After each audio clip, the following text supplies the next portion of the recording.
Millionaire CEO fires his black secretary after a passionate night. 4 years later, she appears with twins. He's speechless. Welcome back to Beyond Color Stories. I'm your storyteller, James, and this one, this one will leave your heart wrecked and full all at once. What happens when a cold-hearted millionaire CEO has one unforgettable night with his beautiful black secretary, then fires her without a word? 4 years later, she returns, stronger, stunning, and holding the hands of two little girls who look just like him. This isn't just a story of love lost. It's about what happens when destiny refuses to be buried, and what a man does when faced with the family he never knew he needed. Where are you listening from? Drop it in the comments. And if you believe in second chances, in love that rises from heartbreak, stay with me until the very end. Because this is the kind of story you'll never forget. Amanda stood quietly by her desk, the soft glow of her computer screen reflecting off her flawless brown skin as the city outside whispered the late-night sounds of a world winding down. The office was nearly empty, just the distant hum of the janitor's vacuum and the occasional flicker of the elevator lights breaking the silence. Yet she stayed, focused, determined, and unknowingly on the edge of a night that would alter everything she knew about herself. The reports on her screen had long ceased to make sense, but she remained glued to her task, unwilling to walk away unfinished, unaware that a pair of eyes had been watching her from behind the tinted glass of the CEO's floor. Liam Carter, a man feared and revered in equal measure, sat back in his sleek leather chair, scotch in hand, captivated not by a financial forecast or a boardroom proposal, but by the sight of his secretary, the woman he had barely spoken more than clipped orders to, working late, her elegance unshaken by the hour. There was something disarming about her tonight, the way she tucked her hair behind her ear with quiet grace, the way her brows furrowed in concentration, the way her lips moved silently as she read through figures no one else would double-check. She was all poise and focus, and yet something about her aura was pulling him in, cracking the carefully laid walls of a man who had long forgotten softness. The quiet creak of the elevator drew her attention as he descended from his top floor like a king stepping down from his marble throne. But Amanda remained at her desk, not realizing she had become the very reason he walked that path tonight. Her breath caught for the briefest moment when he entered the floor, tall and commanding in his dark, tailored suit, the golden lamplight sharpening the strong lines of his bearded jaw and the intensity in his brown eyes. "You're still here," he said, his voice low, calm, but holding something else, something unfamiliar even to him. Amanda nodded, a little startled but composed. "Just finishing the numbers you asked for. Didn't want to leave it half done." He stepped closer, slowly, like he was approaching something delicate, something rare. And yet she didn't flinch. Her posture remained proud, straight, almost as if she too sensed the shift in the air. For a moment he said nothing more, only gazed at her with an intensity that made her fingers pause over the keyboard. "You're the only one who never leaves early," he remarked quietly, almost to himself. "That's because I have something to prove," she answered, her voice calm but rich with layers. Years of being overlooked, underestimated, and undervalued. Something flickered in his expression then. Not just admiration, but curiosity, even hunger. Not for her body, not yet, but for her truth, her story, her fire. He took a step closer. "Want a drink?" The question was so unexpected it pulled. A breathy laugh from her, unsure whether to accept. He saw the hesitation in her eyes and added, "Just a glass." "You've earned it." Amanda rose slowly, unsure why her legs felt lighter than usual, why her heartbeat had picked up without reason. But she followed him into the executive lounge anyway, past the glass doors into a space filled with leather, crystal, and silence. He poured the scotch, his movements deliberate, polished, but his eyes kept finding her face like he was trying to memorize it, like he was reading something in her that he'd never allowed himself to see. She accepted the glass with a murmur of thanks and leaned gently against the dark wood cabinet, the crystal catching the light as she swirled the amber liquid without drinking. "You don't usually offer drinks to assistants," she said with a soft smile. "You don't usually stay past midnight," he countered, and there it was, that spark, that tension that curled between them like a thread waiting to pull tight. Minutes passed, and yet the world felt suspended. What began as light conversation turned into something deeper. Childhood memories, career dreams, quiet fears neither of them had spoken aloud in years. Amanda found herself laughing, really laughing, and Liam watched her like a man witnessing rain after drought, caught off guard by how much her smile warmed the corners of his cold reality. Their glasses emptied slowly, but it wasn't the scotch making her cheeks flush. It was the way he looked at her like she wasn't just beautiful, but remarkable, like she was a storm wrapped in grace. When his fingers brushed hers while reaching for the bottle, a jolt of electricity zipped up her spine, and she didn't pull away. He paused, hand lingering over hers, his breath slightly shallow now, as if asking silently for permission. And without a word, Amanda leaned in, not because she was weak, not because she was lonely, but because she wanted to know what it felt like to be wanted by someone like him.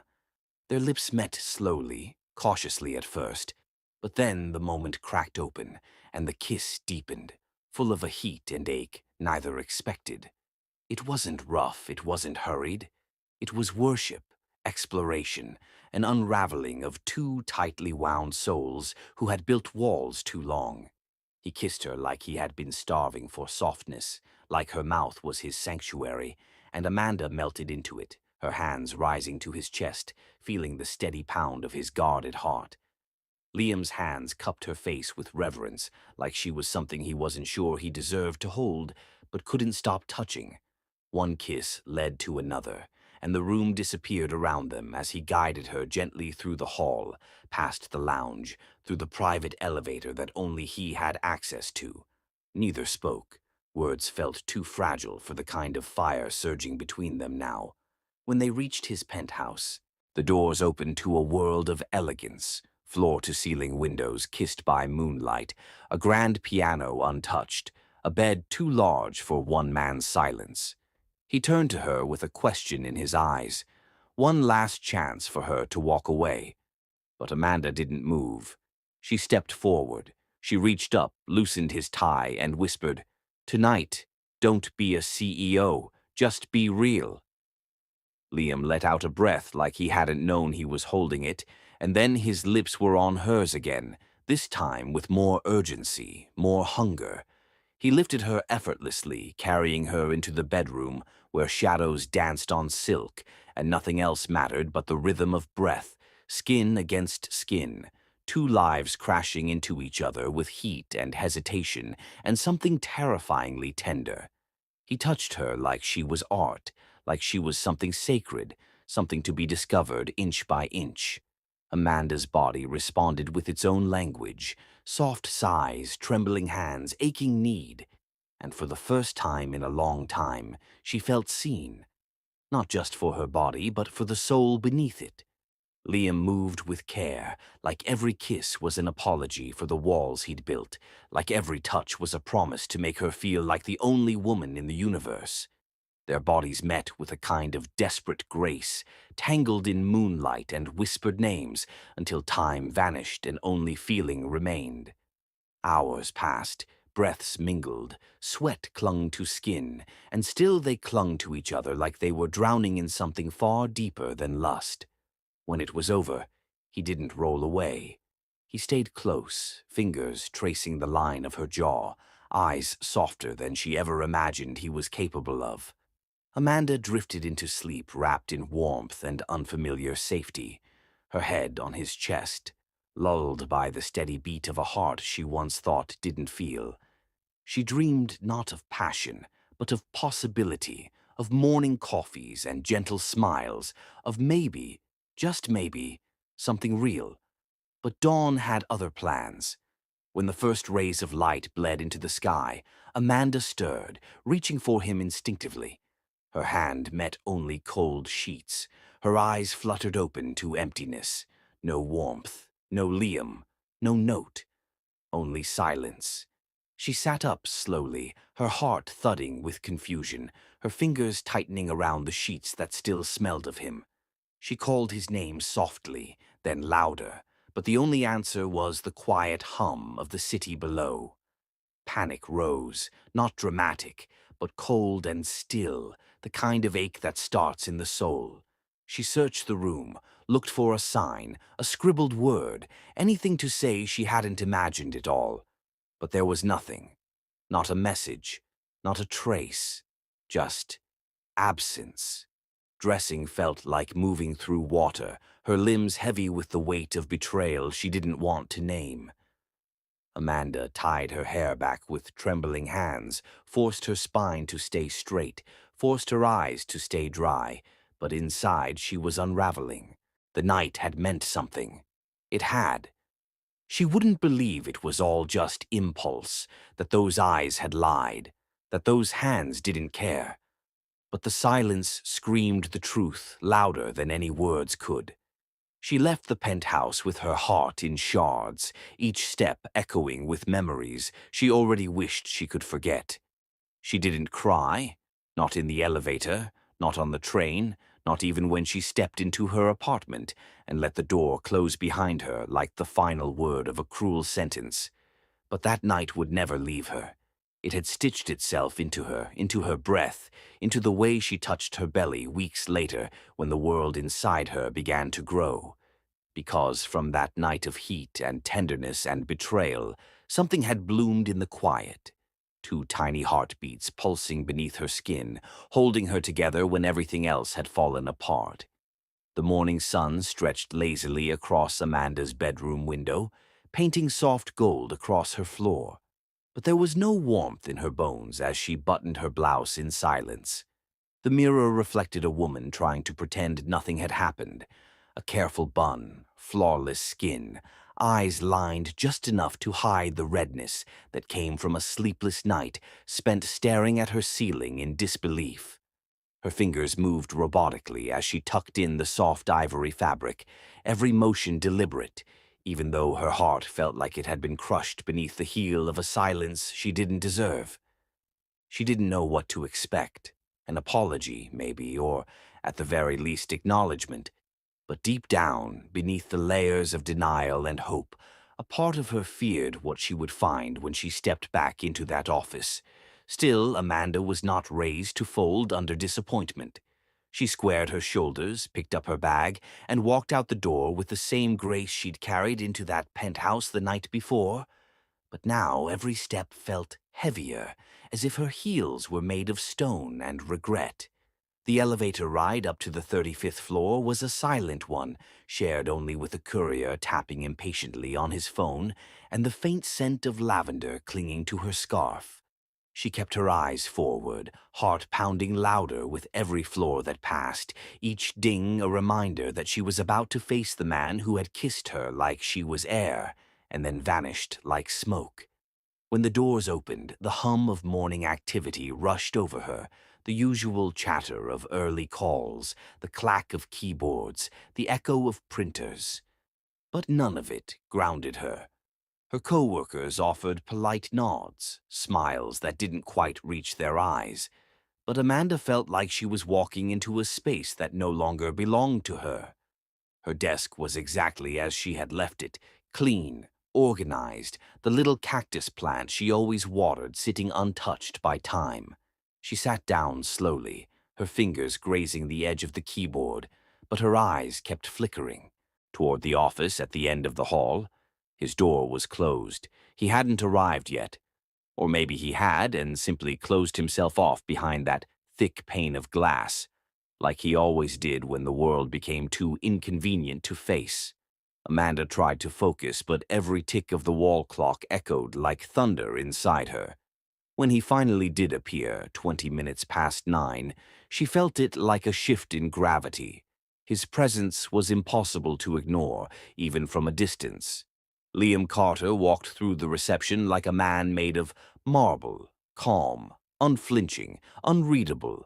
His suit was charcoal, his tie precise, his expression carved from ice, and he didn't look at her, not even a glance.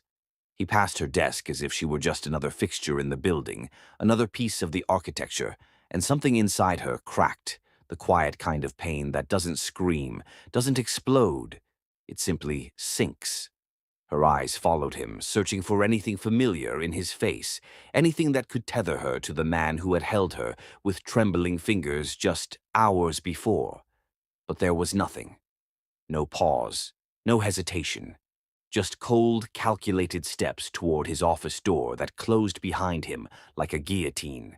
She sat frozen, staring at the blank screen before her, the cursor blinking as if mocking her stillness. The air felt thicker now, heavier, and her lungs struggled to pull in breath that didn't sting. She tried to work, she really did. Opened her inbox, scanned through numbers, replied to a memo, but her fingers kept shaking. Her thoughts kept drifting to the silence, the absence of meaning in what had once felt so profound. A tap on her shoulder startled her. It was Marla from HR, clipboard in hand, face unreadable.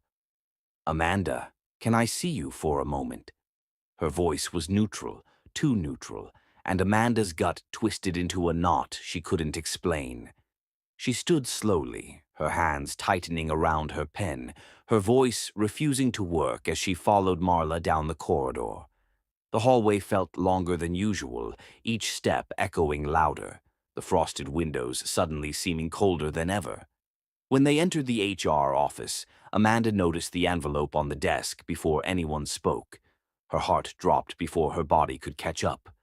"Please have a seat," Marla said, already sitting across from her, eyes focused on the papers in front of her rather than Amanda's confused expression. "We'll make this quick."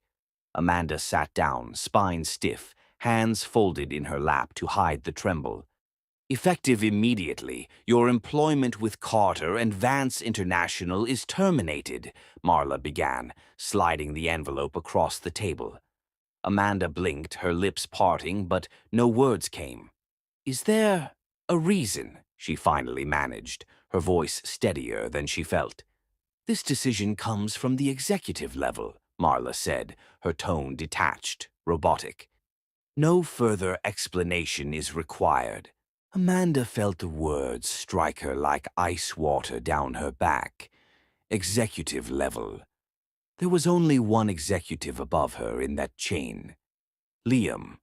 Her stomach twisted with a betrayal so deep it made her throat close.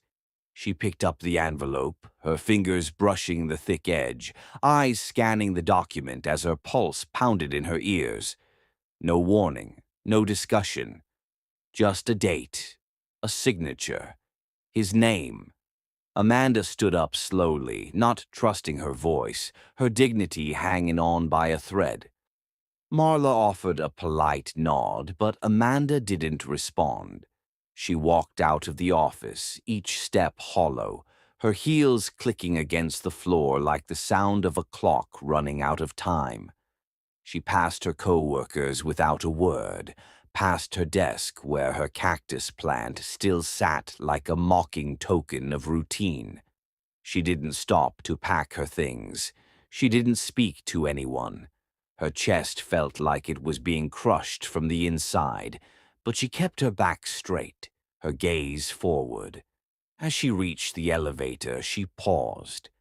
From the far end of the corridor, behind the glass walls of his office, she saw him. Liam, standing near the window, hands in his pockets, staring out at the skyline like nothing had happened. But she knew. He had to know. She could feel it. He had watched her. Maybe not with his eyes, but with his decisions. And still, he did not come after her. He did not speak. He let her go. She entered the elevator and pressed the button for the ground floor, her reflection flickering in the polished chrome like a ghost of the woman she was just yesterday. The doors closed slowly, sealing her off from the world she had tried so hard to build, and the tears finally came. But not in sobs, not in waves, just silent streams down her cheeks. Her pride kept her chin high even as her heart cracked louder than thunder inside her chest. She didn't cry for the job, not really. It wasn't the desk or the paycheck or the office she would miss. She cried because she had given herself to a man who made her feel seen, only to be discarded like a stranger hours later. The betrayal was not in the termination letter. It was in the way he erased her without blinking, in the way he had kissed her with fire and now looked through her like glass, in the way he hadn't even offered her a reason. When the elevator reached the lobby, she stepped out into the marble halls with a slow breath, the world too bright, too loud. She walked out the revolving doors without looking back.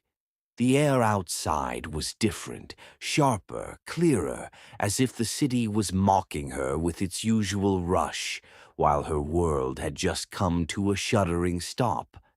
Amanda walked to the curb, not knowing where to go, her hands gripping the envelope like it might burn through her fingers. The wind tugged at her scarf, her heels tapped a tired rhythm, and her thoughts spiraled with everything left unsaid. How could he be so cold? How could he pretend nothing had happened? How could someone who held her like she mattered discard her without even speaking her name? But she didn't scream, she didn't curse his name, she simply walked. And as she moved through the bustling streets, the cold truth settled into her bones. Liam Carter had used her. Whether intentionally or not, whether he regretted it or not, it didn't matter. He had made her feel special, made her believe she was seen, only to prove she was just another shadow in his empire of polished walls and glass hearts. Amanda returned home to silence. She placed the envelope on the counter like it was poison, and stood for a long time, just breathing, hands on the edge of the sink, shoulders shaking but her tears long dried. She unbuttoned her blouse slowly, changed into a soft sweater, pulled her hair free from its bun and let it fall over her shoulders like a shield. The pain didn't come in waves, it came in stillness. It sat with her as she lay on the couch, staring at the ceiling, remembering the warmth of his hand on her spine, the sound of his voice saying her name like a confession. Now, all of it felt like a cruel trick her heart had played on her. And yet, beneath it all, beneath the betrayal, the confusion, the anger, there was something else. A strange stillness in her belly, a quiet pause, an unfamiliar flutter that she didn't have the strength to name yet. Her hand drifted to her abdomen, her eyes distant. She didn't know it yet, but life was already shifting within her, something far bigger than a broken heart, something that would change everything again, forever. The morning after Amanda's world collapsed, the apartment lay draped in silence, the kind of thick, unmoving quiet that made every sound, every breath, every creak of the floor echo louder than it should. She hadn't moved much since returning from the office the day before. The envelope still sat unopened on the kitchen counter. Not that it mattered anymore. Her job was gone. Her dignity had been tested. Her heart had been shredded by the very man who once made her feel like she finally mattered. But now something else gnawed at the edges of her thoughts, something deeper, stranger, more unsettling than even the coldness in Liam Carter's eyes. A sensation, too subtle to name but too persistent to ignore, had been blooming quietly within her since before she stepped into that elevator. A missed period, a strange heaviness in her lower belly, a tiredness that no night's sleep could cure. At first, she thought it was stress, the kind that claws through your body after heartbreak and betrayal. But that morning, her body whispered a truth her mind wasn't ready to accept. The pregnancy test sat on the bathroom counter like a dare, mocking her with its sealed plastic edges and cruel possibilities. She had bought it late the night before, slipping into a pharmacy 3 blocks from home, sunglasses on, scarf drawn up high, praying not to be recognized. She didn't even look the cashier in the eye as she paid in cash, the box buried deep in her coat pocket. Now she sat on the edge of the bathtub, hands trembling as she opened it, fingers clumsy despite the practiced elegance that once made her so precise at her desk. She read the instructions twice, then a third time, even though she already knew what to do. The minutes dragged as she waited, her heart pounding, each tick of the clock stretching into eternity.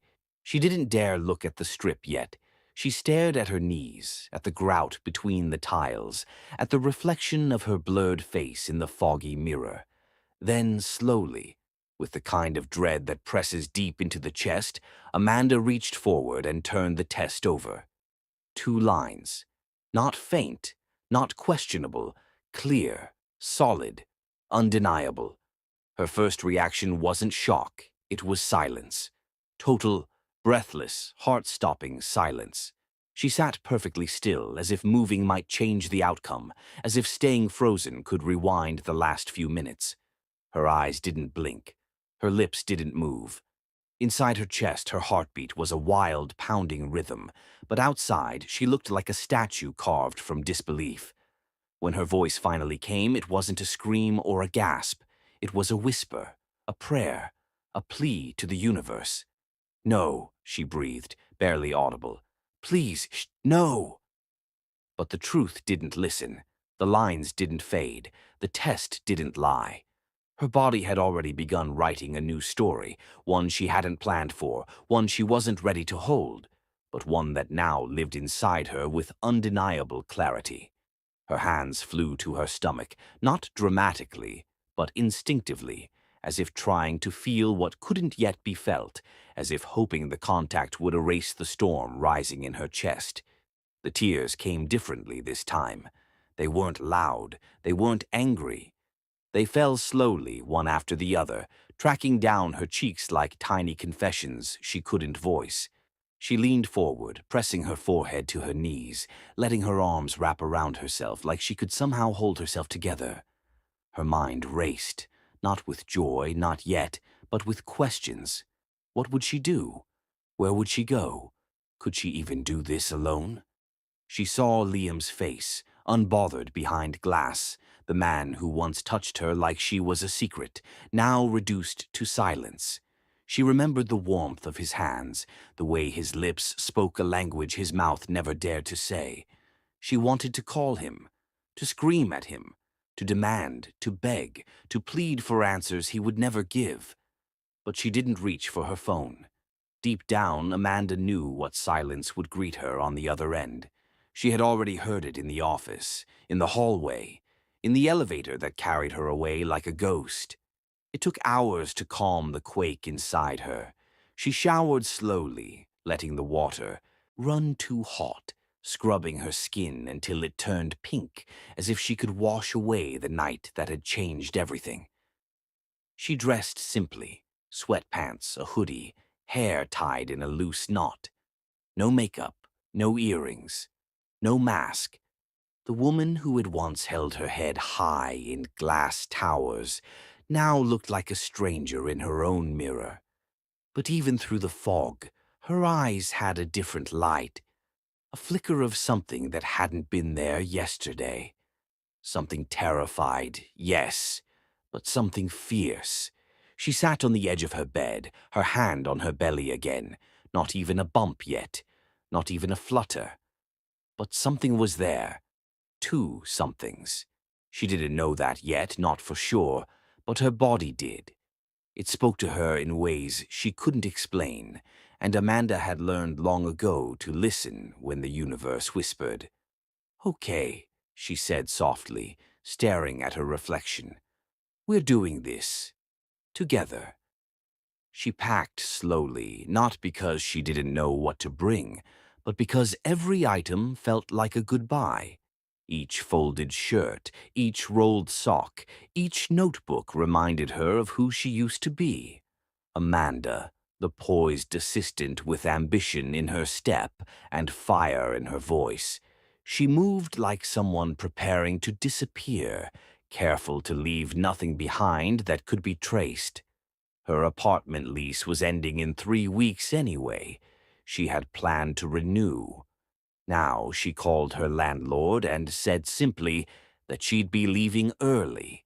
No explanation, no emotion, just facts. She booked a one-way train ticket to a city she hadn't visited since she was a child, small, coastal, quiet, where no one knew her name. She didn't tell friends. She didn't say goodbye.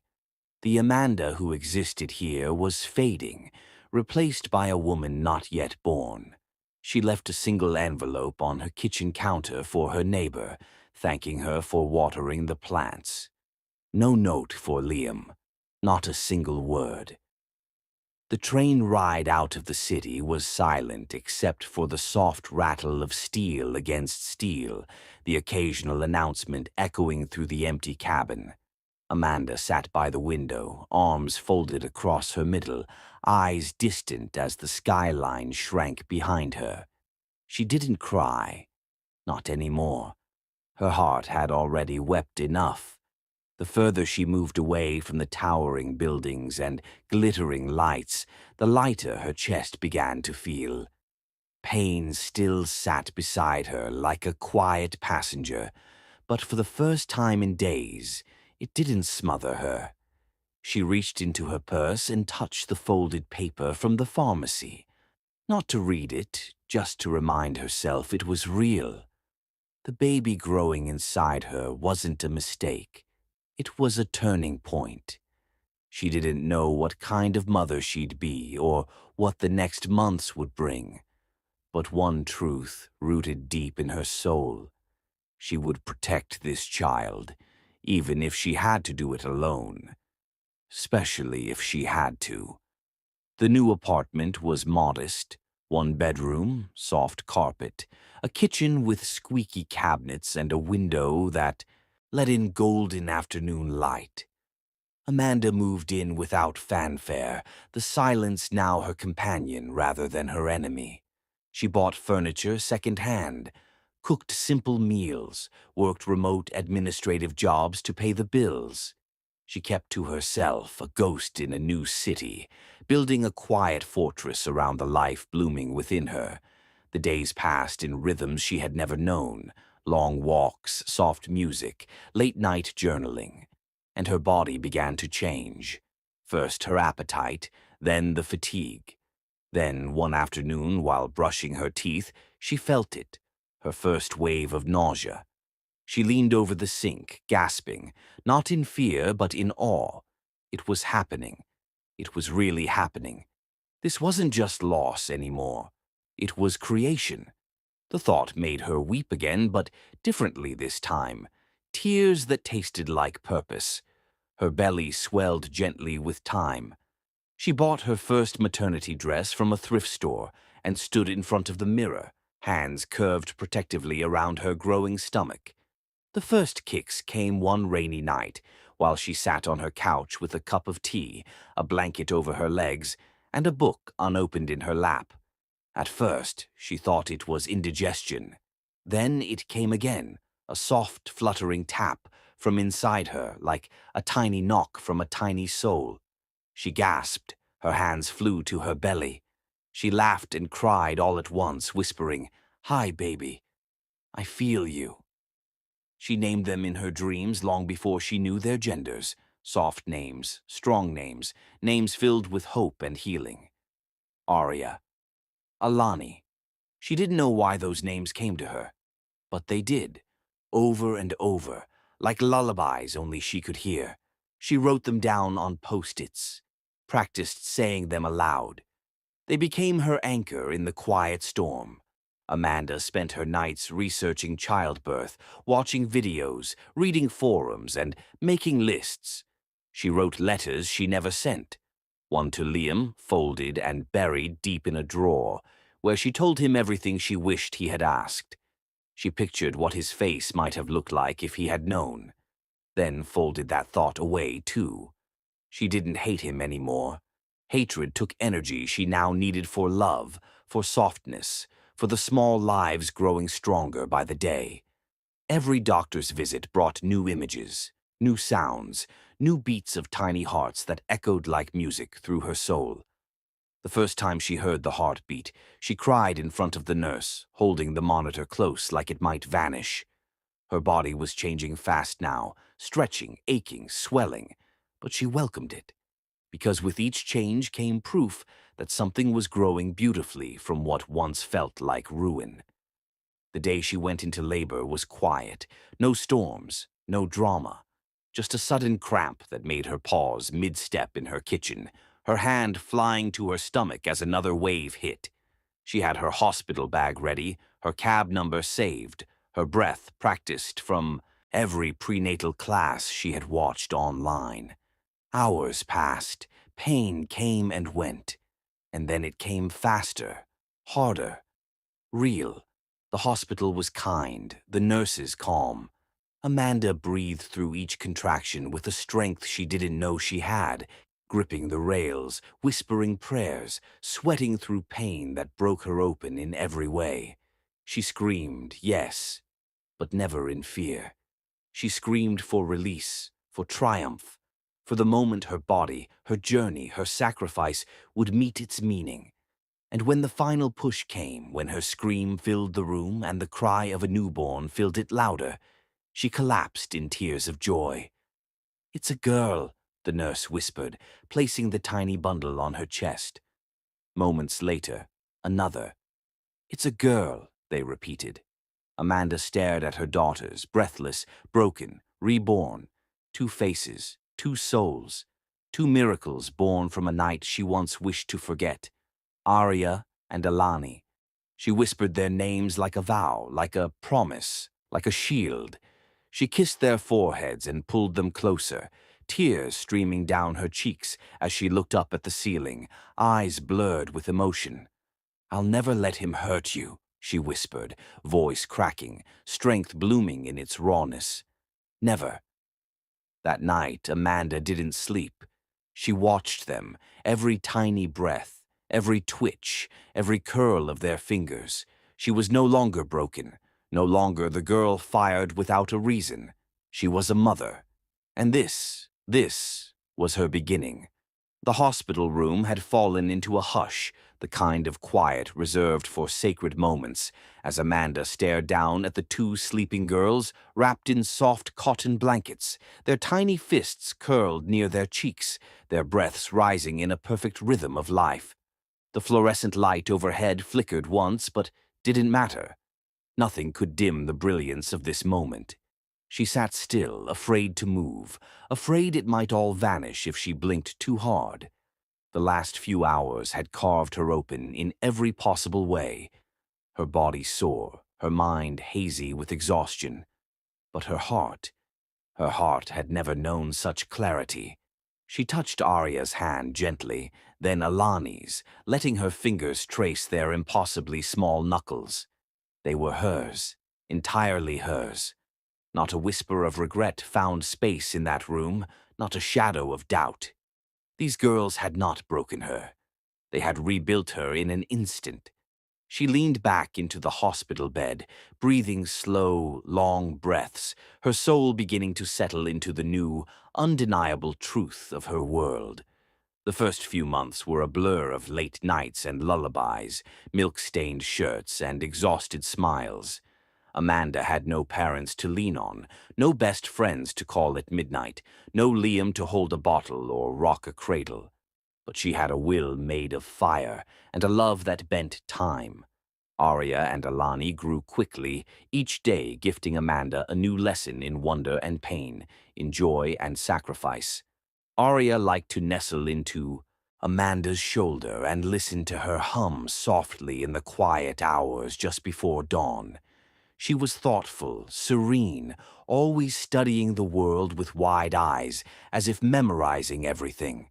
Alani, on the other hand, was an explosion of sound and movement, always reaching for things, grabbing Amanda's nose, kicking her tiny feet like she had been born dancing. Amanda quickly learned their patterns, their cries, their language, and responded with a patience born not of training, but of sheer, bone-deep devotion. She didn't complain. Not once, because every second she spent rocking, feeding, or pacing through sleepless nights felt like healing. She found work as a virtual assistant for a legal firm that didn't ask questions when she typed emails while rocking a baby with her foot. In the evenings, when the girls slept, or at least when they pretended to, Amanda opened her textbooks again, finishing her online business courses one quiz at a time. She didn't have help. She didn't have leisure. What she had was purpose. And in the soft coos, the gummy smiles, the gentle weight of her daughters on her chest, Amanda found more peace than she had known in her entire life before them. The apartment was small but filled with softness. She lined the walls with fairy lights and paper stars. She taped drawings and milestone photos across the refrigerator door. She started keeping a journal, each entry a letter to her daughters, for the day they'd grow curious. Today, Arya laughed at her own sneeze, she'd write, or Alani tried to eat my lipstick and painted her eyebrow instead. Her home became a living scrapbook, one filled with quiet laughter and growing hearts. She didn't speak Liam's name. Not once. She refused to let the memory of him taint the light her daughters brought. But she saw him sometimes, unintentionally, in the flick of Alani's smirk, the way Arya narrowed her brows when she concentrated. Genetics were cruel that way, offering pieces of a man who had become nothing but silence in her past. She would hold her daughters and wonder how Liam would react if he saw them. Would he be proud? Would he feel guilt? Would he even care? The thoughts came and went like waves, but Amanda had long since learned to let them pass. She chose every day to raise her daughters in love, not longing. And when they were old enough to ask about a father, she answered carefully, never bitterly. "He's not here," she'd say with a gentle smile. "But one day I'll tell you the whole story." I promise Arya accepted that answer quietly, curling into Amanda's side without question. Alani always tilted her head, puzzled, but soon returned to whatever mischief had her attention that day. Amanda made birthdays special with dollar store glitter and homemade cakes. They didn't have extravagance, but they had abundance of hugs, of stories, of wonder. Each candle the twins blew out made her chest swell with emotion she couldn't name. They were growing so fast. Arya loved building towers and coloring with soft pastels. Alani danced to commercials, wore her mother's scarves, and declared herself a sun queen more than once. Amanda watched them and marveled at how they had become her everything. She laughed more now, cried less. When she did cry, it was often from pride. Their bond was fierce, almost telepathic. If one fell, the other cried. If one woke, the other stirred. Amanda once found them asleep in the same crib, holding hands, as if the womb hadn't let them go. Some nights Amanda would sit at the edge of their little beds, tears welling for reasons even she couldn't explain. It wasn't grief anymore, it was awe. That despite all that had been taken from her, life had gifted her more than she knew how to ask for. The seasons rolled on, each one etching new layers into Amanda's soul. Winter brought late-night cocoa and story time under a shared blanket. Spring brought chalk drawings on the sidewalk and double strollers through blooming parks. Summer meant water fights on the porch and sticky fingers from too many popsicles. And fall was their favorite. Leaves to crunch, boots to stomp, scarves to borrow from Mommy's drawer. Amanda saved every scrap of art, every ticket stub from museum days, every tooth fairy letter. Her home wasn't large, but it was full, of color, of laughter, of memories painted in love. She started volunteering at the local library, reading to other children, watching Arya and Alani beam with pride as she used silly voices and dramatic hand motions. She made friends, slow and few, but real, People who didn't ask about the past, only about the present. And that was all Amanda needed. The past was locked away, sealed, unspoken, until one day the world came knocking again, not gently, not softly, but with the force of fate. The call came on a Thursday, just after lunch. The girls were napping, their toys scattered across the floor like confetti from a morning carnival. Amanda was sipping tea, staring absently out the window when her phone buzzed. Unknown number. She hesitated, answered. "Is this Amanda Brooks?" a crisp voice asked. "Yes," she replied cautiously. "We're calling from Gallo and Finch Consulting. Your name came highly recommended for an operations role. Remote hybrid, well-paid, long-term. Are you open to a conversation?" Amanda blinked. She had applied for jobs last month, but nothing this major. "Where are you based?" she asked slowly. "New York City," the voice replied. The words hit her chest like a tidal wave. The city. That city. She stared at her reflection in the microwave glass, her eyes locked with herself. The city she had escaped. The skyline she had run from. The place that gave her Liam, and then tore her apart. "We'd like to fly you in for the interview," the woman continued. "If you're open to it." Amanda didn't answer right away. Her heart was pounding. The twins stirred in their beds. And in the space between the offer and her next breath, she realized something. Her story with Liam wasn't finished. It was waiting. Dormant. And now, waking. Amanda sat in silence long after the call ended, her phone still in her hand, the weight of the decision settling across her chest like new gravity. Outside, wind teased the trees, and sunlight poured across the floor, brushing the tips of Arya and Alani's curls as they slept peacefully on their small cots, unaware that the ground beneath their lives had just shifted. She walked to the window, her reflection hovering over the glass, like a ghost she hadn't seen in years. Behind her, the soft sound of a child's exhale rose and fell, innocent and rhythmic. Her fingers tightened on the curtain. The city she had run from, the city that stole her breath and gave her wounds, was calling her back, not with apology, not with promise, but with opportunity. She could taste the irony. She had left with nothing but a hospital bracelet and a vow to never look back, and now they were offering her the seat at the table she was once too invisible to claim. She turned from the glass. Amanda was not the same woman who had left.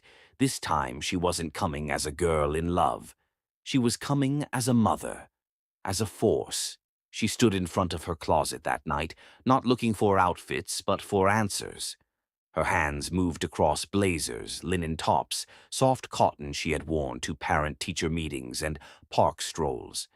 Then her fingers paused at a garment bag she hadn't opened in years. Inside hung the red suit, the one she had worn on her first corporate interview before she ever met Liam. She had never worn it again.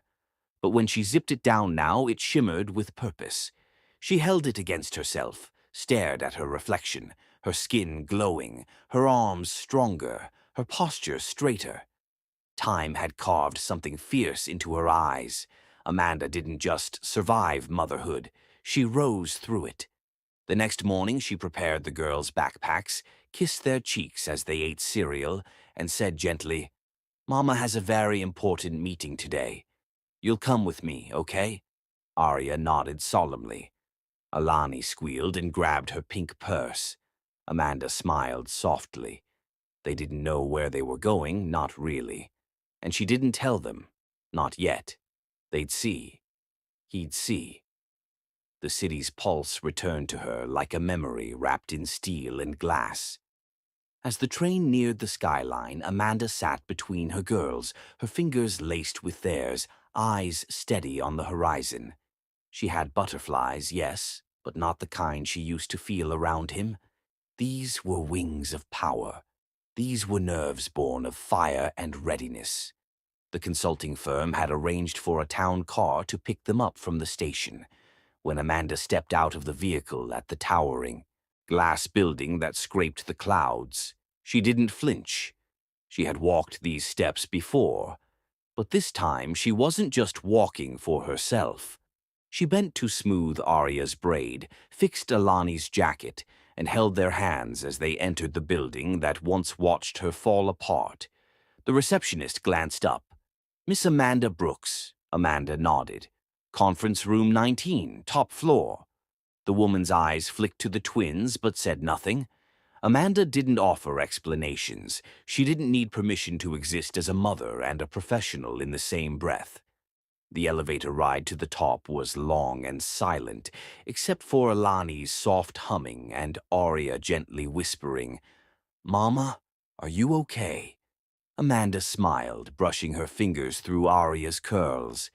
"Yes, my love, I've never been better." The doors opened to a polished floor, quiet hallways, and a conference room glowing with morning light. Amanda stepped in first, letting the girls linger by the assistant's desk just outside. She walked with grace, every click of her heel a drumbeat of return. Inside the room, men and women in tailored suits glanced up, eyes widening. And then he stood, at the far end of the long glass table. Liam Carter, the man who once touched her like she was made of heaven, now blinking like he had seen a ghost he thought would never rise again. Amanda didn't look away. She walked forward with the kind of elegance that made time pause, the red suit wrapping her in power, her posture unshakable. Liam's jaw clenched, his mouth opened, but no words came. His hands curled slowly at his sides, his eyes roamed her face, familiar but different, stronger. Her cheeks glowed, her chin lifted, her presence filling the room like thunderclouds before a storm. She didn't offer him the softness he remembered. She offered him silence. She nodded to the others, professional, poised, and took her seat at the opposite end of the table. Introductions began. The meeting commenced. Strategies were discussed. Amanda spoke with clarity, intellect, confidence. Her insights sliced through the discussion like sunlight through fog. Every time Liam opened his mouth to contribute, his eyes found her again, pulled as if gravity had rewritten itself. He tried to focus, tried to stay composed. But Amanda's voice, it wasn't just intelligent, it was commanding, unshaken. Not once did she look at him longer than necessary. Not once did she acknowledge their past. And that silence, that refusal to let him exist in her present, rattled him more than any confrontation could have. He had known silence before, but never like this, never weaponized with grace. He studied her, every line of her jaw, the way her hands moved as she gestured, the slight curl in her lips when she disagreed respectfully. She was no longer the quiet woman who handed him coffee and typed his memos. She was a strategist, a speaker, a force of nature cloaked in elegance. Liam Carter, who had built empires from charm and ice, felt the ground under him shift with every second she sat in that room. And then, just as Amanda finished delivering a final presentation point, the glass door behind her opened slightly. Two small heads peeked in, tiny fingers gripped the edge. "Mama," Alani chirped, "we're done coloring." Arya's voice followed, softer but clear. "Can we come in now?" The room fell still. Everyone turned. Amanda didn't flinch. She turned her head slightly, smiled softly, and stood. She walked to the door, opened it fully, and the girls ran into the room like sunshine on feet.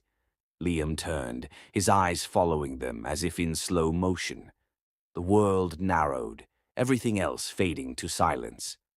Arya reached Amanda first, wrapping her arms around her waist.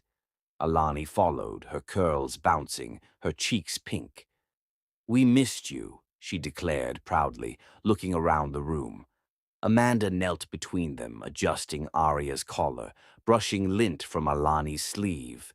And then she looked up, right at him. Her voice didn't shake. It was calm, steady. "Liam," she said, her eyes locked onto his like truth being spoken aloud for the first time in years. "I'd like you to meet my daughters." His mouth parted slightly, but he said nothing. "This is Arya," Amanda said gently, placing her hand on the quiet one's shoulder.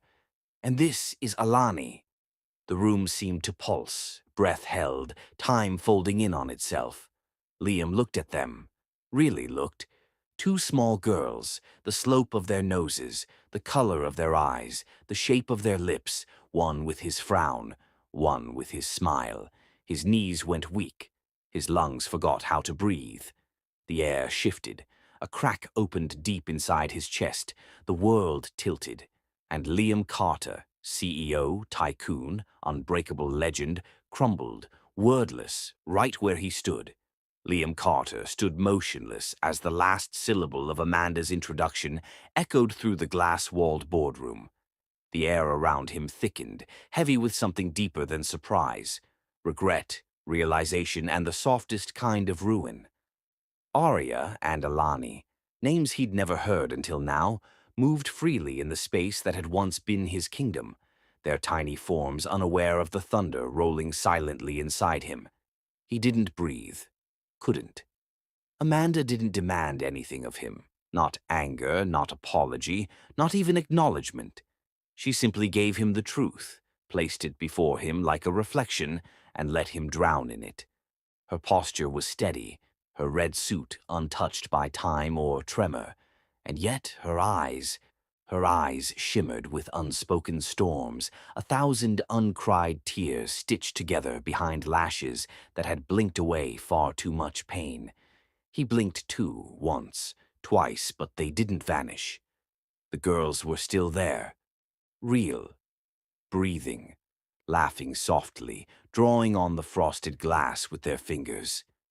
Two daughters he didn't know he had, two mirrors he hadn't looked into until now. The conference room had cleared, the meeting adjourned long before his mind returned to the present. Amanda had spoken with professionalism, collected her materials, and with a calm smile asked if she could sit with him privately in the lobby cafe below. Liam hadn't answered. He had simply followed, his legs moving on muscle memory while his mind unraveled thread by thread. Now, seated across from her on a charcoal-gray couch near the marble coffee bar, his body leaned forward, elbows on knees, hands clasped in disbelief. Amanda sat opposite him, one arm around Alani, who had curled beside her like a sunbeam in pink sneakers, while Arya knelt on the floor nearby with a coloring book, silently tracing outlines with blue crayon. The girls were calm, content, whole. And Liam? He had never felt more shattered. Amanda didn't rush the silence. She let it stretch between them like a rope she no longer needed to pull. He finally exhaled, the sound barely audible, broken. "Are they?" His voice cracked. "Are they mine?" Amanda didn't flinch. She had waited years for this moment, not in hope but in preparation. She turned her gaze to him, and in her eyes was no triumph, no cruelty. Just a truth wrapped in layers of quiet ache. "Yes," she said, her voice soft but sharp. "They're yours, Liam, but they don't need you." The sentence hit him harder than any slap. He opened his mouth, then closed it again. His throat was dry, lips trembling. He wanted to speak, to ask, to plead, to unravel the years he had thrown away like scraps of paper. But where could he even begin? "I didn't know," he whispered, the words sounding pathetic even to himself. Amanda nodded slowly. "You didn't ask," she replied, her voice more sorrow than spite. "You didn't stay. You didn't even look." He dropped his eyes, his hands curling tighter. She was right. All of it. He hadn't asked. He had pushed her out like a bad dream, not even wondering why she never fought it, not realizing she left carrying more than just heartbreak. Liam's gaze lifted and he looked at the twins again. It was undeniable. The curve of Arya's eyebrows, his mother's shape, the dimple in Alani's cheek, the same one he saw in the mirror every morning. the symmetry of their eyes, the slope of their noses. Science didn't have to speak. Their faces were truth. He stared too long. Amanda noticed. "Don't look at them like they're strangers," she said softly, shielding her tone with grace. "You gave them your face, Liam, but I gave them everything else." The guilt landed in his chest like a brick dropped from space. He wanted to reach out, but his arms stayed frozen, chained by 4 years of absence. He felt like a ghost, haunting a life he could have had but abandoned in ignorance. And then Arya stood. She walked quietly across the plush rug, holding her crayons still in hand, and stopped just in front of him. Her head tilted slightly, eyes curious, voice gentle. "You look like me," she said simply. Liam's breath caught a small gasp buried behind his clenched teeth. His eyes watered instantly, the sting sharp, unexpected. He knelt to her level, slow, almost reverent. His voice came out broken. "Yeah," he said, tears catching in his throat. "I guess I do." Arya blinked once, thoughtful. "Mama says we have magic eyes. Do you have magic eyes too?" He let out a laugh, quiet, hoarse, trembling. "I think maybe I do now." Amanda watched silently, her heart torn. This wasn't vengeance. This wasn't vindication. It was witnessing a moment she never believed would come. The collision of her past and her present, of a man who broke her and the daughters who healed her. Alani, sensing the shift in energy, climbed onto Amanda's lap and whispered, "Is he a prince?" Amanda smiled faintly. "Maybe. A very lost one." Liam looked up, eyes locking with Amanda's, and for a second, time rewound. Not to the night they shared, not to the betrayal, but to something simpler. The moment she first walked into his office years ago, confident yet shy, powerful yet soft. He remembered the way her laughter had warmed the coldest parts of his soul. He remembered wanting to deserve her, and failing. The cafe's background music played low, some instrumental jazz that made the whole place feel suspended in time. Liam's throat finally opened enough for words. "I was scared," he admitted, voice low, "of how I felt about you, of how much I needed you after that night, so I did what I do best. I pushed you away." Amanda looked down at Alani, who was now humming and spinning a straw in her juice cup. "You didn't just push me," she said. "You erased me. And with me, you almost erased them." Her voice didn't shake, but her eyes glistened. "I held them alone, Liam. I watched them take their first breaths, their first steps. I've kissed every scraped knee, read every bedtime story, handled every fever, every fear, without you." He covered his face for a moment, inhaled sharply. "I want to make it right," he whispered. Amanda looked him in the eye. "You can't," she replied. "You can only start, but this time you don't get to lead the story. You follow their pace now." The girls giggled suddenly, some private joke only twins could understand, and Amanda's heart softened. She never wanted to be cruel. She didn't want revenge, but she had needed this moment, needed Liam to feel the weight of his absence, to understand that forgiveness wasn't an open door. It was a path, and he'd have to walk it step by step. Liam sat back down slowly, watching his daughters with something close to reverence. "Do they know?" he asked. "About me?" Amanda shook her head. "Number you were a question I never answered. Not because I hated you, because they deserved a father who showed up." The words cut, but gently, like surgery. Liam nodded. Can I try?" he asked. "To know them? To be something?" Amanda studied him, long and hard. "You don't get titles, Liam," she said. "You get moments. Earn enough of them, and maybe, just maybe, you'll matter to them the way you want to." He nodded again. "Okay," he whispered. "I'll earn them." As the afternoon light faded, Amanda rose to gather her things. The twins helped, giggling and bumping into each other, Alani asking if they could get pizza, Arya already choosing toppings in her head. Liam stood too, unsure, watching. Amanda turned to him, her face unreadable. "We'll be here all week," she said simply. "They'll be with me. Always. But if you want to start small." She reached into her purse, pulled out a folded piece of paper, a list of the girls' favorite things: books, snacks, colors, cartoons. "Get to know them before you try to claim them." She handed it to him. He took it with shaking hands, nodding slowly. Overcome. "Thank you," he whispered. Amanda held his gaze. "Don't thank me yet. This isn't forgiveness, it's a test." Then she knelt, helped the girls into their little jackets, and walked out of the lobby with them, one daughter on each side. They disappeared into the city light, a trio of quiet strength. Liam stood frozen, list in hand, heart in fragments. For the first time in years, the CEO didn't feel powerful. He felt humbled, haunted, human. Because ghosts don't smile at you.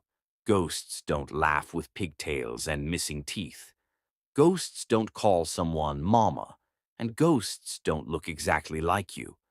But his daughters did, and Liam Carter finally saw them.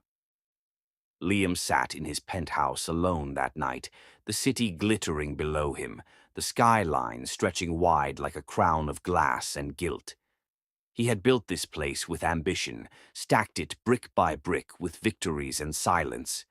But now it felt hollow, a palace without warmth.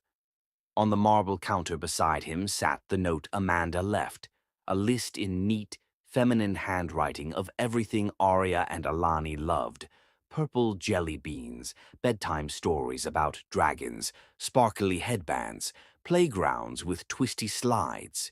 Every word carved deeper into him. He didn't know his daughters.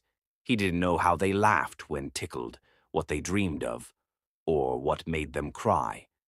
All he had were borrowed facts written by a woman he had left behind. His reflection in the glass wall stared back, and for once Liam Carter, the man who made people tremble in boardrooms, saw himself not as a king, but as a stranger. He had spent 4 years avoiding ghosts, and now they had names: Arya, Alani, and he didn't even know what lullaby they liked.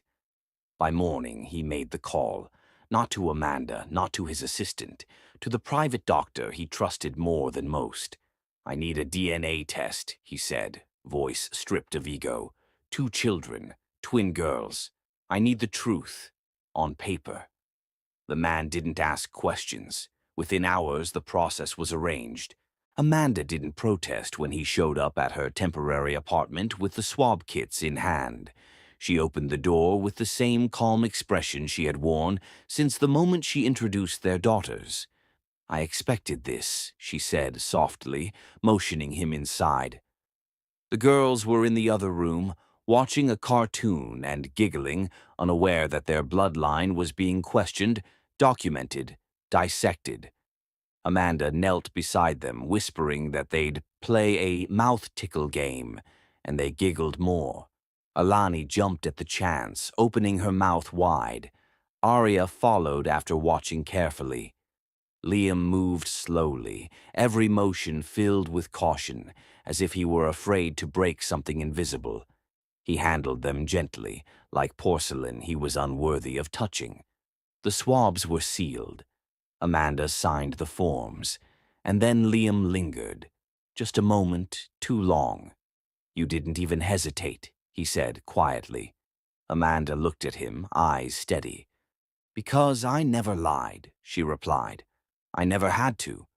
He opened his mouth to explain, to unravel, to apologize.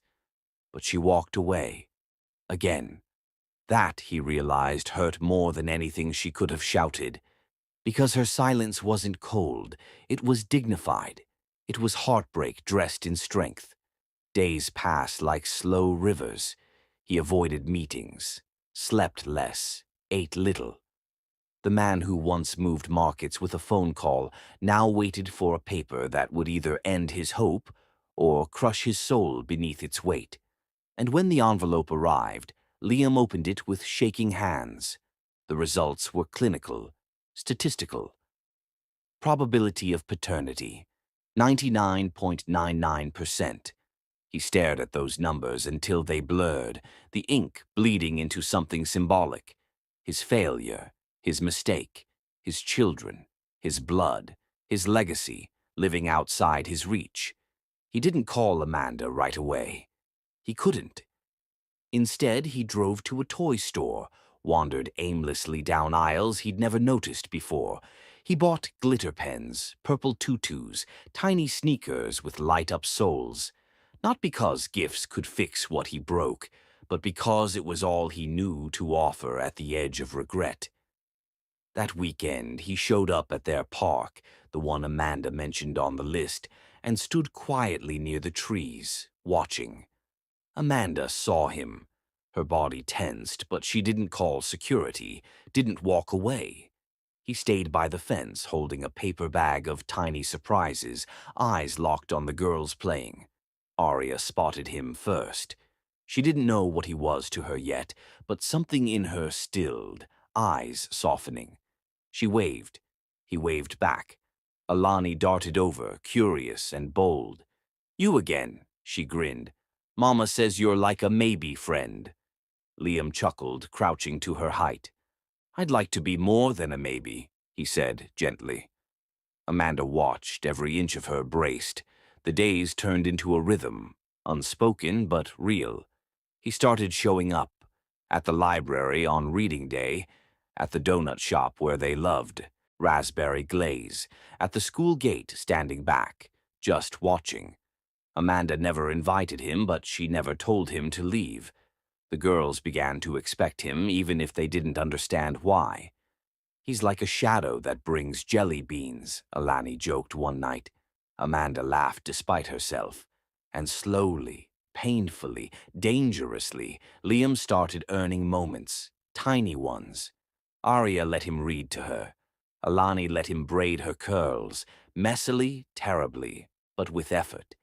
He carried their backpacks one morning, helped tie a shoe, listened when Arya talked about her favorite planet. And every time Amanda watched him with them, something in her chest stirred, a blend of ache and awe. Because he wasn't just present. He was trying. Really trying. And that was the part she didn't know how to fight. One evening, Amanda sat on a bench at the park, her laptop in her lap, while the girls raced between swings and slides. Liam arrived, sat beside her without asking. He smelled of cologne and humility, a dangerous combination. "Thank you," he said softly, "for letting me be here." She didn't answer right away. "They don't understand yet," she said. "They think you're a friend. And you are. But one day they'll ask, and when they do, I'll tell them the truth. Not the fantasy, the real truth."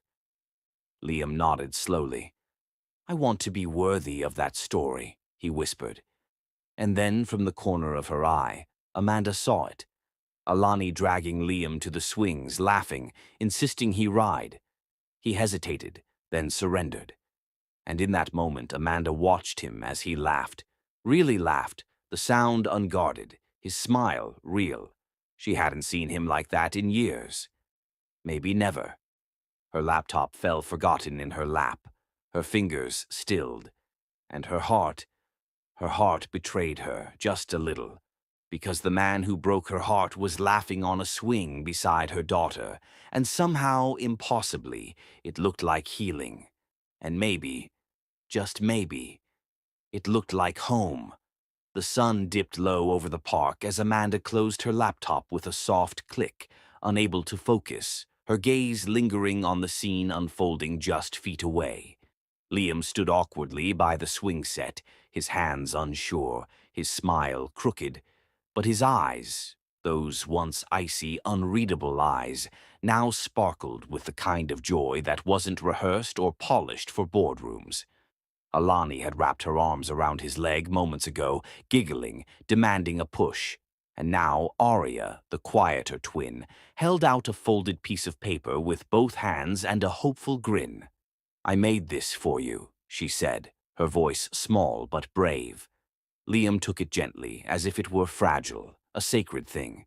He unfolded it slowly, careful not to tear the edges, and when he saw what was inside, a crayon drawing of two little girls holding hands with a tall man beneath a rainbow sky, with the words, "My Dad," scrawled in bold, shaky letters, he didn't move. Not at first. He just stared, his jaw slack, his breath caught somewhere between memory and miracle. Amanda watched from the bench, arms crossed, not in anger, but as armor. She had witnessed many things in her life, disappointment, heartbreak, endurance, but nothing prepared her for the sight of Liam Carter blinking back tears over a crayon masterpiece.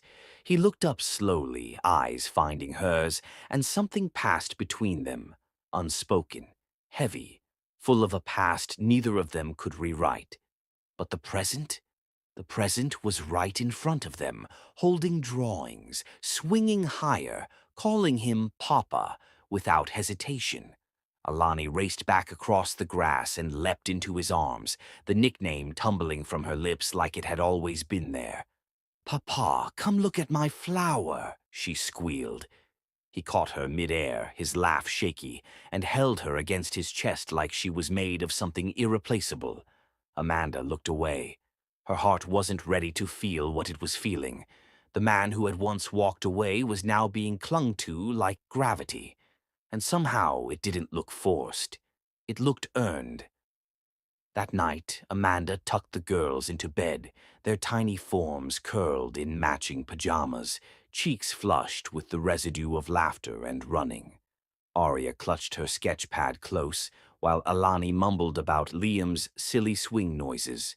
Amanda kissed their foreheads, whispered prayers over their dreams, then stepped out into the hallway, her heart aching in places she thought had scarred shut.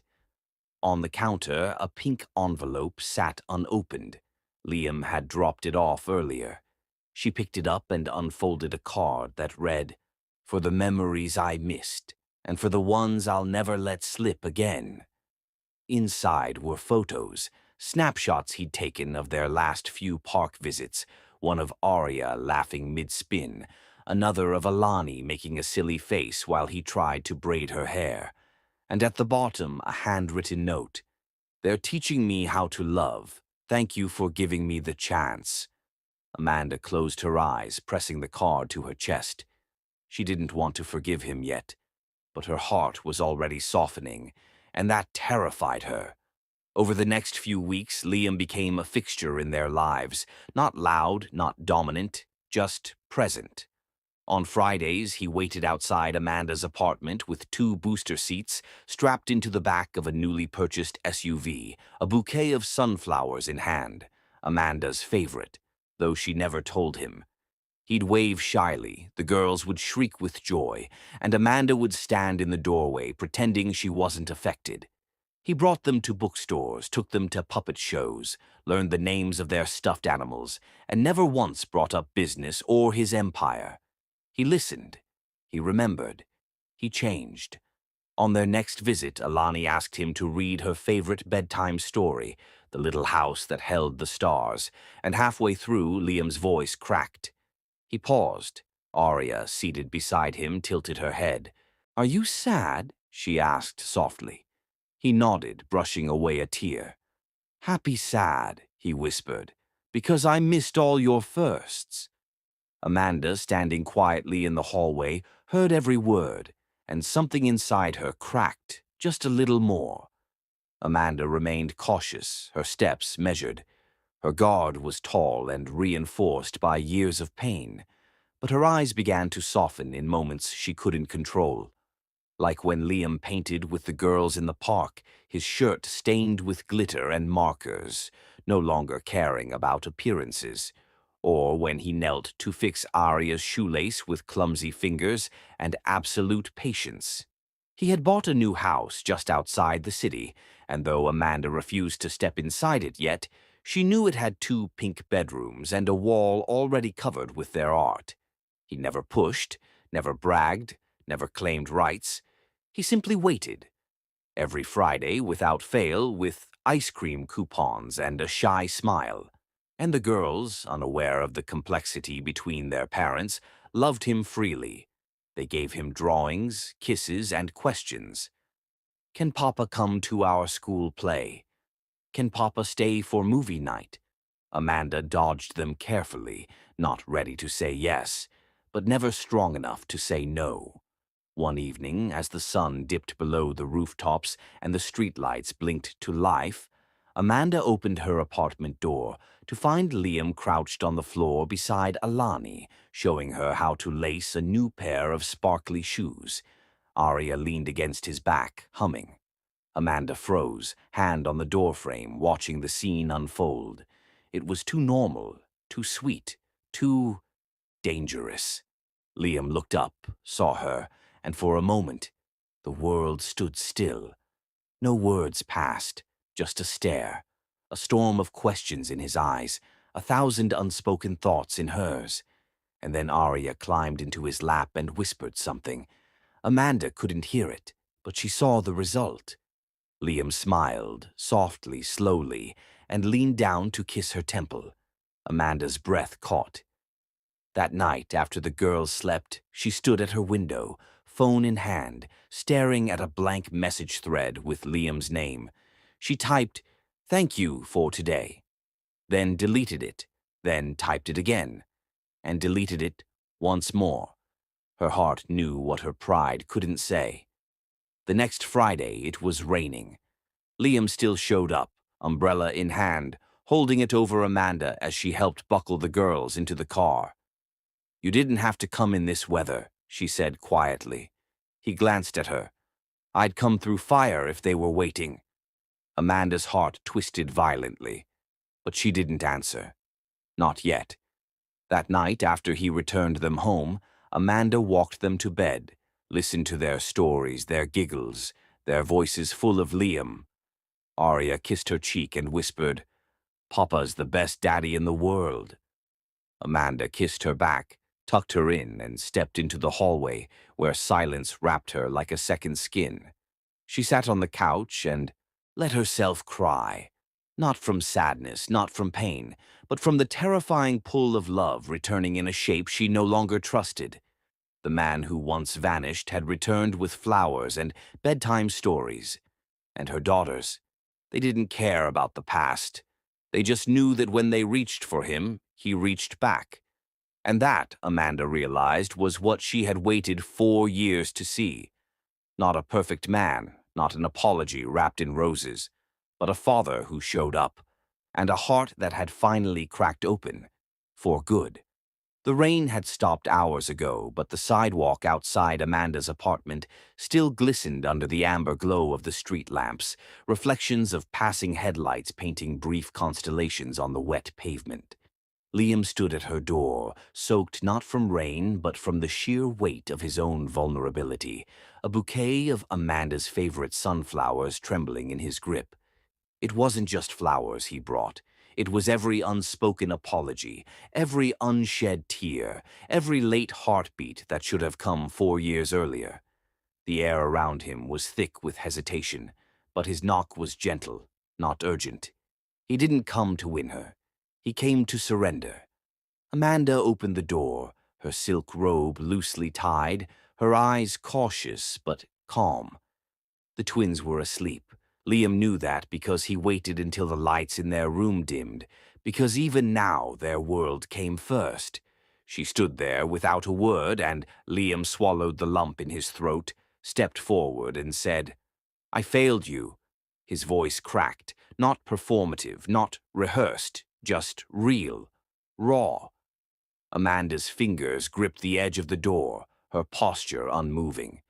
She didn't flinch, didn't sigh, just listened. Liam took a breath, holding the bouquet between them like a peace offering from a man who'd finally learned war didn't always mean shouting. "I don't expect anything," he said, his tone trembling. "Not your love, not even your forgiveness. But I need you to know. I see it now. Everything I lost, everything I broke. Amanda's lips parted slightly, but no sound emerged. Liam pressed on, his words spilling like a confession he could no longer bear to keep. That night, I was scared. I felt something I didn't understand, something bigger than lust or loneliness. You made me feel safe, and that terrified me. I ran. I erased you. I thought it would protect me. But I destroyed something sacred. His hand brushed his chest as if to slow his own heartbeat. I fired you because I couldn't face what I felt. I turned my back, and you carried everything alone. Amanda's eyes didn't soften, but something flickered in them, a quiet storm behind still waters. Liam continued, his voice now no louder than a whisper. You gave life to our daughters. You taught them to laugh, to love, to grow. Without me, you carried the weight I was too coward to share, and I will never forgive myself for that.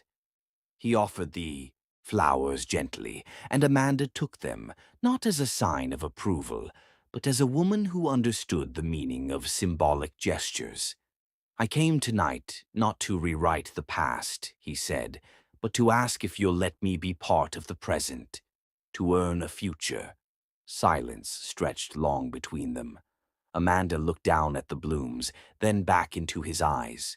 The same eyes that once turned cold after one night of warmth, the same eyes that now shimmered with tears and truth.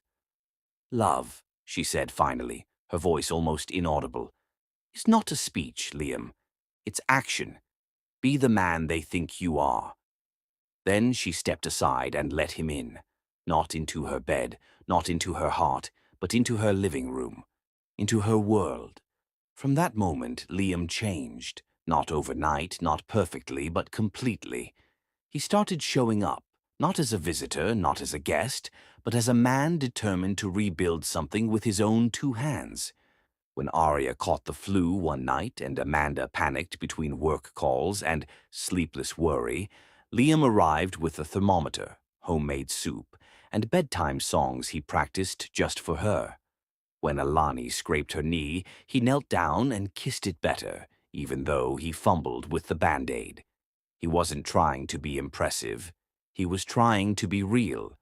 On Sundays, he cooked breakfast with Amanda in the kitchen. Eggs too salty at first, pancakes sometimes burnt, but he was there, flipping with one hand while Alani sat on the counter, giggling at his terrible chef's hat. Amanda watched from the corner, pretending not to smile. The way he folded laundry on Thursday nights, the way he read bedtime stories with changing voices, the way he reached for her coat before she even asked. Small things, but each one watered a part of her soul she thought had died. Amanda still resisted, still held parts of herself back.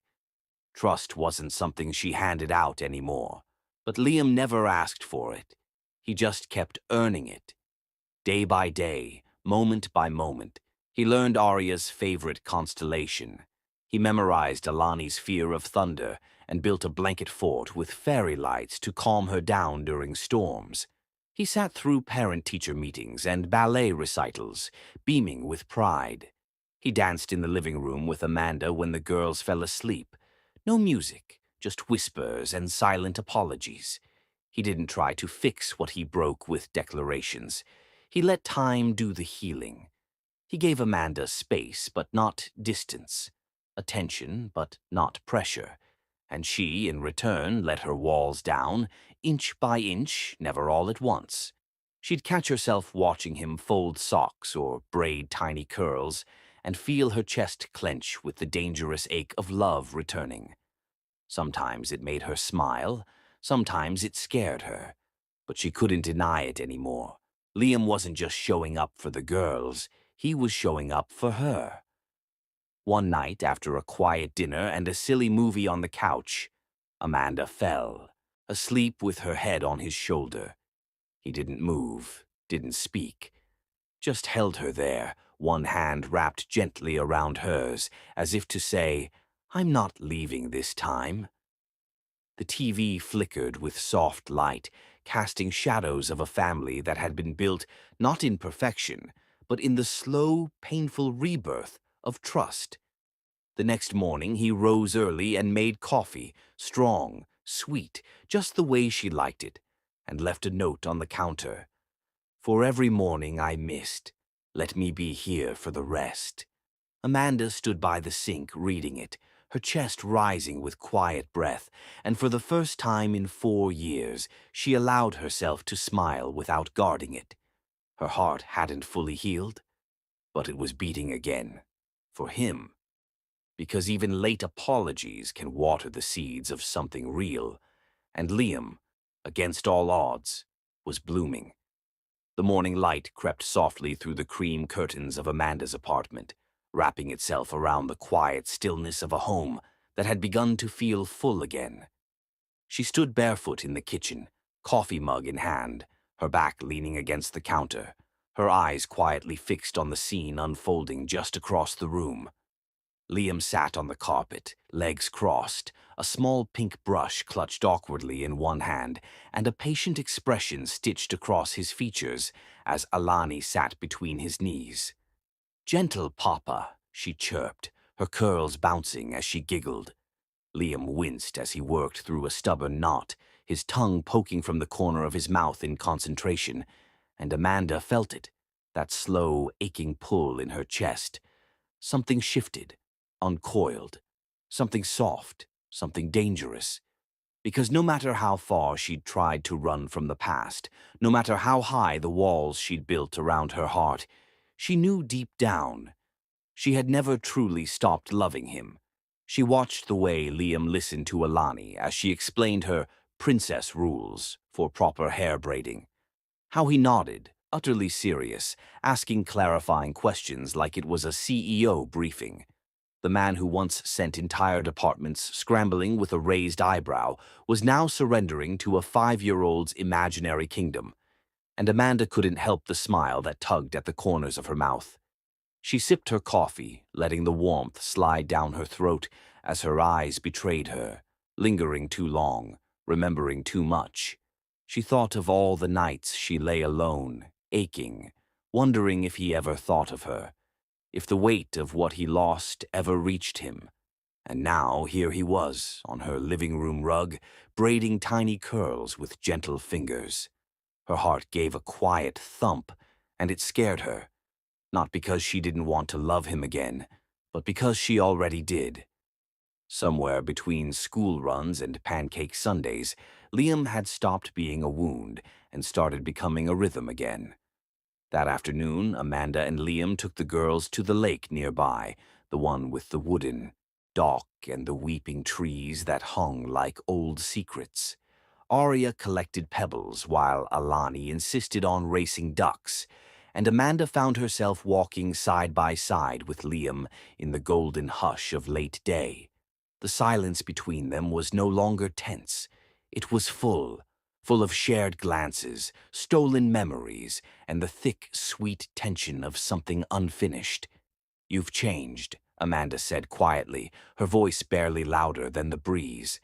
Liam looked at her, brow furrowed. "I had to," he answered. "Losing you, losing them. It wrecked me." Amanda's steps slowed. "Then why did you let it happen?" she asked, and the pain behind the question sliced deeper than she meant to show. Liam stopped walking. "Because I was a fool," he whispered. "A coward. I mistook love for weakness.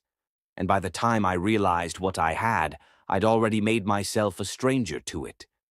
Amanda didn't reply, not with words, but her fingers brushed his lightly, and that said more than her lips could. That night, after the girls had been tucked into bed and the dishes were drying beside the sink, Amanda sat beside Liam on the couch, legs curled beneath her, their knees brushing. The room was dim, the only light coming from the flickering candle on the coffee table and the soft hum of a jazz playlist that played when silence felt too loud. Liam reached out, not forcefully, just gently, his hand resting atop hers. Amanda looked down, then up at him, her breath caught between the memory of how he once made her feel and the ache of how he still did. "I never stopped thinking about you," he said, voice hoarse with truth, "even when I pretended I had." Amanda's eyes shimmered as she searched his face. Those eyes that used to look past her now held nothing but her. "Neither did I," she whispered, her voice fragile, honest. The space between them folded, and their foreheads touched first, breath mingling, hearts loud. Then came the kiss, slow, aching and holy. Not hungry, not desperate, just right. The kind of kiss that forgave and remembered all at once. The moon outside watched them, the same moon that once witnessed their one-night fall, now watching the beginning of something different, something rooted in love, not lust. Amanda pulled back first, just far enough to look him in the eye. "This doesn't erase the past," she said, "but maybe it can help write a better future." Liam nodded, brushing his thumb over her knuckles. "That's all I want, a chance to love you the way I should have from the start." They didn't say more that night. They didn't need to. She curled against him, his arm wrapped around her waist, her head resting on his shoulder. And for the first time in years, Amanda slept in peace, in his arms, not because she was desperate, but because she was ready. Ready to trust, ready to feel, ready to let go of the fear that once ruled her chest. When the morning came, the sun rose to find them. Still wrapped together on the couch, Amanda's smile soft in sleep, and Liam's fingers brushing lightly through her hair. At breakfast, as Amanda flipped pancakes and Liam poured juice, Arya wandered in, rubbing her eyes. She blinked, then saw them standing too close, smiling too softly, and tilted her head. "Are you going to marry Mommy?" she asked, her voice innocent, full of syrupy hope. Amanda froze, spatula in midair. Liam turned slowly, locking eyes with her. He didn't laugh, didn't deflect. He simply smiled, eyes shining with something unspoken. "What do you think, Arya?" he asked, voice warm. "Do you think your mommy would say yes?" Arya giggled and twirled in place. "Only if you get her sparkly flowers." Amanda flushed, turning back to the stove, heart racing. But she didn't stop smiling. Because that question, sweet and simple, was a reflection of something deeper, something real. And in that moment, Amanda knew the truth. No matter how long she tried to deny it, no matter how fiercely she'd fought her own emotions, her heart had never been free. It had been his all along, just waiting for him to come back and be worthy of it again. And now, maybe, just maybe, he was. The sun rose slowly on that quiet Sunday morning, pouring golden light through the kitchen window as the scent of vanilla pancakes floated through the air. Amanda stood barefoot at the stove, flipping the last batch onto a warm plate, while Liam arranged napkins shaped like little hearts beside 4 glasses of orange juice. Arya and Alani were already twirling in their matching pajamas, giggling as they chased each other in circles with their arms full of crayon drawings. The entire kitchen pulsed with soft music, sleepy laughter, and the peace Amanda had fought so hard to build. She turned with the plate in her hands, only to freeze, because Liam had dropped to one knee in the middle of the room, his eyes looking up at her with the quiet kind of hope that makes your chest ache. In his hand, a simple velvet box. Inside it, a ring that sparkled like morning dew. And yet, it was the look in his eyes that outshone everything. Not the diamonds, not the sunrise. Just him, kneeling heart in hand, love on his lips. "I know I don't deserve this," Liam began, his voice thick, low. Amanda didn't move. Arya squealed and clapped, pulling Alani closer as they bounced behind him like sparkly winged backup dancers, unaware they were standing inside the most precious moment of their parents' lives. "I've made mistakes I can never take back," Liam continued, his eyes never leaving Amanda's. "But I want to spend the rest of my life becoming the man you and our daughters already see in me." Amanda swallowed hard, her throat tight with 1,000 memories. "Amanda Rose," he said, her full name wrapped in reverence. "Will you marry me? Not because I'm perfect, but because I'll never stop trying to be better for you." The room felt still, even as the twins giggled, even as the toaster clicked, even as the sun kept rising. Amanda looked down at him, the man who once broke her, now offering not just a ring, but every breath he had left. She knelt slowly, her eyes wet with grace, and whispered, "Yes," and the kitchen exploded with joy. The girls danced in circles around them, squealing, hugging both their legs at once while Liam slid the ring onto Amanda's finger, his hands trembling, his smile wide and wrecked with emotion. Amanda leaned into his chest, her arms around his neck, their foreheads pressed together as the warmth of something eternal passed quietly between them. Later that week, Amanda wore that same smile as she signed the papers for their new house, the one Liam had built slowly over months, not with blueprints or marble, but with pink bedrooms, fairy lights, hand-painted stars, and love in every brick. The wedding came weeks later, not grand, not extravagant, but holy in its simplicity. Amanda wore a dress that hugged her curves like a whisper, soft and satin white, her hair curled and pinned with tiny pearls Arya had picked. Liam stood beneath an archway of wild flowers, his suit navy blue, his tie loose, his heart visibly beating through his chest. The twins walked first, dropping petals with the precision of little queens, and Amanda followed, grace in every step. She walked down the aisle not as a woman searching for belonging, but as one who had created her own kingdom. Her eyes never left his. Her hands didn't shake. She knew who she was now, a mother, a warrior, a woman of fire and softness, and today, a bride.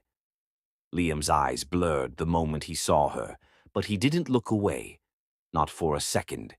He waited as she crossed the grass toward him, sunlight in her hair, power in her spine, and when her hand slipped into his, he mouthed the words, "Thank you for loving me when I couldn't love myself." Their vows weren't rehearsed, they were felt.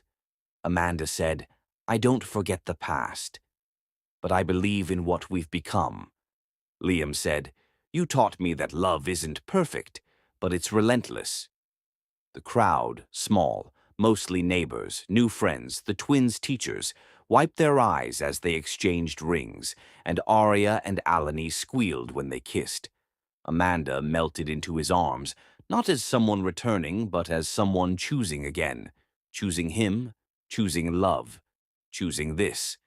They moved into the house like waves meeting sand, softly, surely, as if their hearts had always known the tide would bring them home. The girls chose their bedrooms. Amanda filled the closets with lavender. Liam painted the bathroom with badly done constellations, and every evening ended with shared dinners and sleepy laughter echoing down the hallways. Amanda often found Liam asleep with one twin on each side, books scattered around, a toothbrush still in his pocket from the rushed bedtime routine. On weekends, he made pancakes, his flipping still terrible, but now the mess was part of the charm.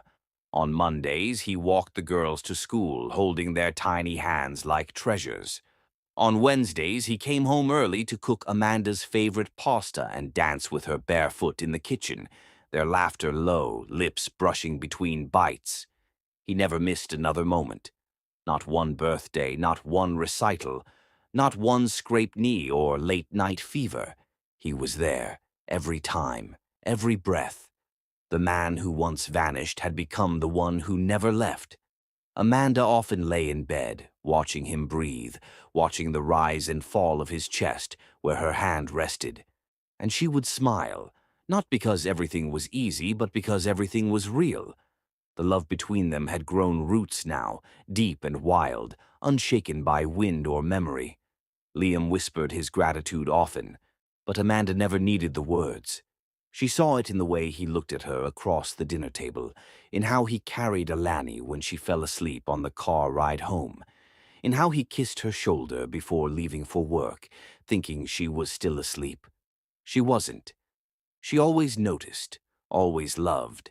And though he had once been the reason she broke, now he was the reason she healed. Their family wasn't perfect. It was better. It was theirs. A story rewritten not in pages torn from the past, but in new ink, new beginnings, and the quiet understanding that real love is forged in the fire of forgiveness and grown through the rain of second chances. Amanda got her forever. Not the fairy tale she once imagined, but something more honest, more earned, more enduring. And Liam? He gained more than a second chance. He gained a family. One he never thought he'd be worthy of, one he never imagined he'd belong to. But Amanda gave it anyway, not because he asked, but because she saw who he had become. A man who learned, a man who rose, a man who finally understood that love isn't given once, it's given every day. In whispers, in pancakes, in crayon drawings, in quiet hands brushing against hers, and in the arms of their two daughters who still giggled every night like the world was made of magic.